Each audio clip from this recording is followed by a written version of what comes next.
So here's my DIY trip to Bantayan Island. So the first trip is from Isabel to Palompon, which costs 60 pesos. Dapat before 3 p.m. makaadto na mo sa terminal. Kay kami nangadto mig terminal 3 na kapin, hapit gyud mi mabiya may gani kay nakaabot pa mi sa last trip. So we decided na mag-spend og night diri sa Palompon kay para makasayo mi og lukat sa ticket from Palompon to Bugo. Kay mas cheaper manggod ang tickets kung adto jud ka mo palit sa ilahang ticketing office. Kay ngano na may discount ang mga kids. For me, I would not advise to book your tickets online, especially kung naamoy mga kids, kaya ang fare sa mga kids same ra sa adult.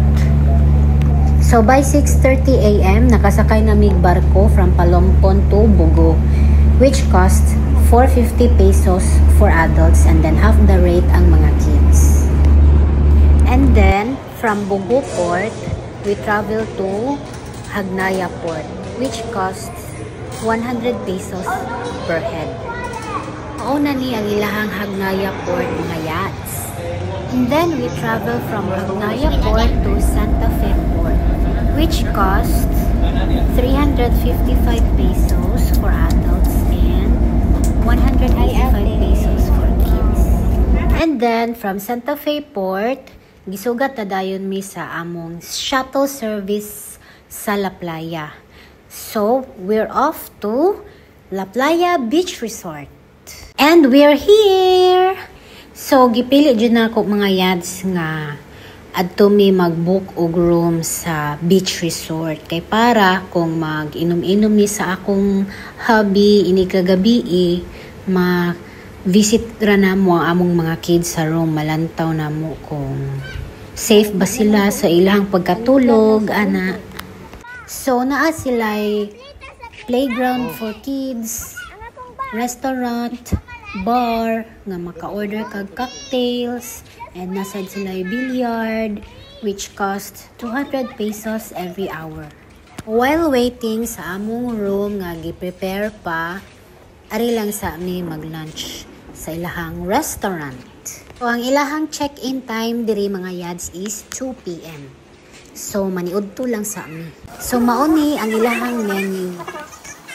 Siyempre, ang akong gi-order is my favorite, ang baked scallops and the pork sinigang and shakes para sa mga kids.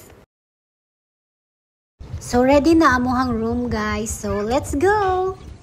So, mauni siya ang amuhang room na siya duha ka bed. So, nasad siya hair dryer. And then, mauni ang ilahang comfort room. Mauni diri ang ilahang shower room with heater na siya mga yads. So, mo rest sa ami kadali mga yads kay gipangkapoy pa mi sa among tulo ka biyahe padung diri. So, naaday sila free water bottle and coffee with creamer. So, sa among first night diri sa Bantayan Island, diri mi nanihapon sa Maldives. So, diri sa Maldives, ikaw ang magbuot kung unsa ang kadaghanon sa imuhang ipaluto kay ilaha ra mang timbangon. And then, ikaw na lang po'y mamili kung unsa nga klase sa putahe ang imuhang gusto nga ipaluto. So far, lami jud kay muluto ang ilahang cook diri. And then, ang akong nakaganahan diri kay napa mi na take out na food. So, naami pamahoy ni kaugma. Kalami. So, today is our second day in Bantayan Island and we decided na mag-land tour. So, nagpakyaw ramig tricycle worth 600 pesos. So, ang first spot na among giadto kay ang Camp Sawi, Camp Wagi, Mangrove Garden. So, mauto siya, nalingaw akong mga kids sa ilahang face-in-hall photo booth. So, syempre, di mawala ang picture-picture. So, mauto, apurado na kay akong anak na laki, niingon na dyan siya, tara na pataol!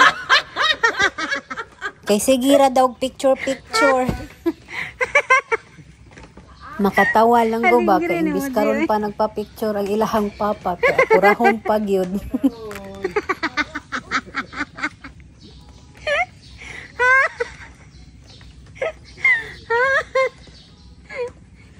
Ay, purya buyag. So pwede sad mo diri mag fish feeding worth 100 pesos and then tagaan na mo pagkaon para sa isda. Purya buyag jud ni akong anak nga laki. Grabe kasi patpakpakan manoong mulabay.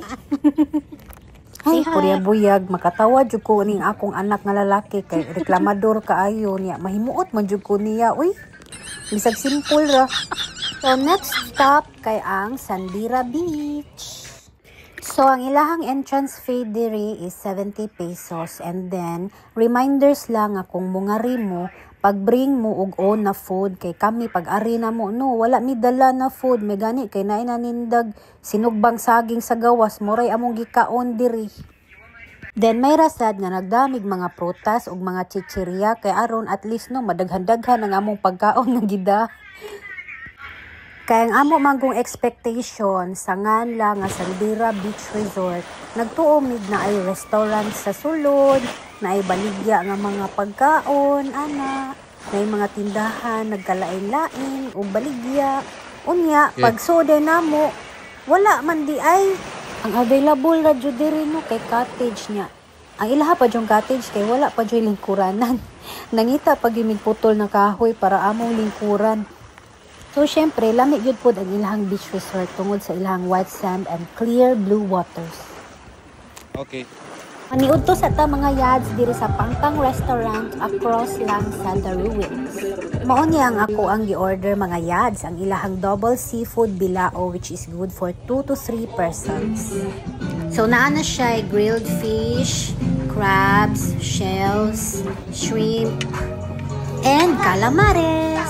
So, maniud to tanin niyo mga yads. Promise naman kang nato na food tagdagat. Okay, promise ha? Tabian na jud kay akong anak nga lalaki. Oy. Sagdi lang, oy, kanya naman ko'y gagos. Ha? Sagdi lang, kanya naman ko'y gagos. Mabiwak ko. Anak yun na siya mo storya mga yads with action gayod. Anak yan na mo beef. So mauni ang menu sa Pangpang Restaurant. Diri sa The Ruins mga yads, lami yun kayo ilayat kay habog niya. Tinaw kayong dagat, galing lang kay ting season siya sa jellyfish. So ako sugti sa akong bana, mauto. To ako inahem, so picture na lang. So mao ni siya ang last part sa among land tour, ang Kota Beach. So naa diri ang ilang famous na sandbar sa Bantayan Island. Wow, kanindot gyud sa view diri mga yads. Oy, pino kayong bus, murag pulburon niya ang dagat. Blue kaayo, tinaw kaayo. Maintag ing-ani nga view akong pirmi makita kada mata na ko sa buntag no. Bantayan Island is a paradise jud mga yads. Lami dili na iuli. So diri sa Kota Beach, public ni nila nga beach so wala aray entrance fee. Diri mi natakas og swimming jud sa akong mga kids kay gisulit jud namo ang time. So samtang nag-swimming akong mga kids, mga yads, kami pod sa akong bana, nagpractice pod mi sa among drone. So grabe na kay among drone ani mga yads. Lami na kay among video. Unya pag ando kay wala di ay ma-record sa tanahan jud kaayo oy. Saon taman kay mga first time user pa man ni wa man ni kahibaw nga wa ba day to ma-record. Kasayang gid kayo sa among video ato. Ang lain pa na tourist spot nila diri mga yads kay ang ilang Ogtong Cave. Pero wala lang mini adto kay gimahalan ko sa entrance kay 300 pesos ang entrance niya. Nya ang kids kay half the rate. So katong mga ganahan mag island hopping diri sa Bantayan Island, pwede ra mo magpahatod og tricycle ngadto sa ilahang tourism office. Kay mas makasave mo kung moadto mo tourism office kung gusto mo mag island hopping kay pwede man mo i-join og other nga family din magtunga na mo sa rent sa pump boat. So ang last part nga laag sa karong adlaw mga yads kay diri mi manihapon sa Coco Bar Restaurant.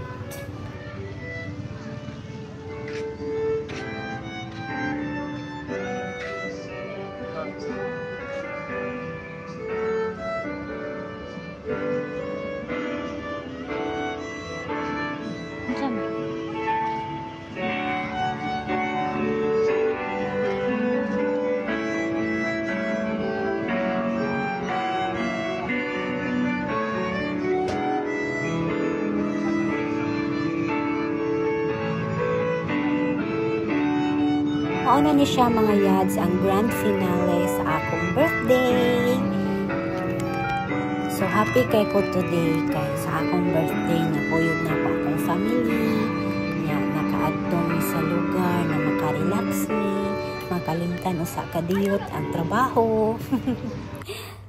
So here's our food. Manihapon ta ninyo mga yads. Among gi-order mga yads kay bami, chicken lollipop and beef afritada. So ang price sa ilang food diri mga yad same ra gyud sa kung unsa man akong gipakita ninyo nga mga menu sa lain pod na restaurant. Same ra gyud silag mga price. So mao to nagsuway-suway pod ni cocktail sa akong bana then shakes lang pod sa akong mga kids. Ug mauna ni siya mga yads diri na mi nakamao unsaon pag-record og video sa drone. And this is the end of our Bantayan escapade. Thank you for watching.